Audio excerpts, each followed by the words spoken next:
মা মা আজ না ঝড় আসবে, তুমি কেন পাকা চাইলে আমি বুঝতে পারছি। পাওয়া বন্ধ দাও, ঝড় দেখা হবে বুঝেছো। অনেক জোরে আসবে ঝড়, সব উড়ে যাবে বাড়ি বাড়ি।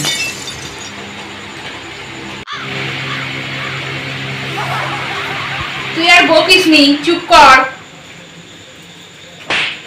মা মা তুমি জানো আমার গাড়ি বাড়িগুলোকে চেন দিয়ে বাঁধতে হবে।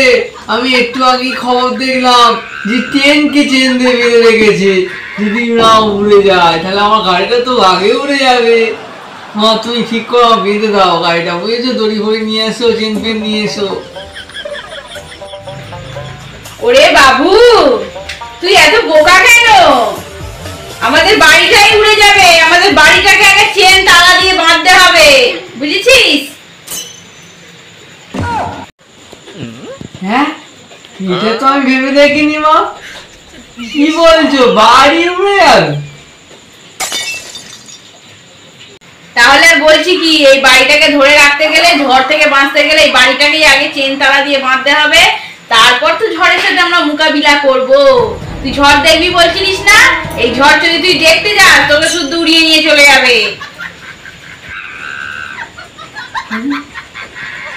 আমার একটা মাথায় বুদ্ধি এসছে মা।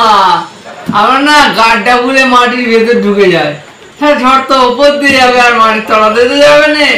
কেমন বুদ্ধিটা? তুই এমন কথা বলছিস, মাটির ভেতরে ঢুকে তো আবার দম আটকে মরে যাই। ওর নিচে কি গাছপালা আছে নাকি? আরে উপরে থেকেও কি হবে, এইসব ঝড়ে উপরে গাছগুলোও তো উড়ে নিয়ে চলে যাবে।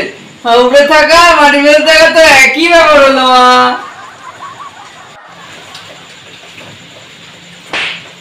ঠিকই বলেছিস তো।